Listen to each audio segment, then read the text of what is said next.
ভেবে দেখুন, ৪০০ বছর আগে যখন কোনো আধুনিক মেশিন বা ক্রেন ছিল না, তখন হাজার হাজার শ্রমিক সাদা মার্বেলের ভারী পাথরগুলো শত শত কিলোমিটার দূর থেকে আগ্রায় নিয়ে আসছিল। হাতির কাফেলা, গরুর গাড়ি আর শ্রমিকরা দিন রাত কাজ করছিল। আর সেই পাথর দিয়েই তৈরি হলো পৃথিবীর অন্যতম সুন্দর স্থাপত্য তাজমহল। ১৬৩২ সালে মুঘল সম্রাট শাহজাহান এর নির্মাণ শুরু করেন। প্রায় ২২ বছর ধরে ২০,০০০-এরও বেশি কারিগর এই প্রাসাদের ওপর কাজ করেছিলেন। সবচেয়ে বড় চ্যালেঞ্জ বিল্ডিং বানানো ছিল না, আসল চ্যালেঞ্জ ছিল একে যমুনা নদীর তীরে দাঁড় করানো। নদীর তীরের মাটি খুব নরম ছিল এবং এত ভারী ইমারত যে কোনো সময় ধসে যেতে পারত।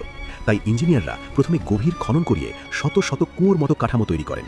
এই কুয়োগুলো পাথর এবং কাঠ দিয়ে ভরাট করে একটি মজবুত ফাউন্ডেশন গ্রিড তৈরি করা হয়, যাতে পুরো ওজন সমানভাবে ছড়িয়ে পড়ে। এরপর রাজস্থানের মাকরানা থেকে মার্বেল আনা হয়।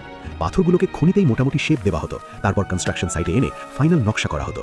মজার ব্যাপার হলো, পাথরগুলো এমনভাবে কাটা হতো যে সেগুলো সিমেন্ট ছাড়াই একে অপরের সাথে নিখুঁতভাবে ফিট হয়ে যেত।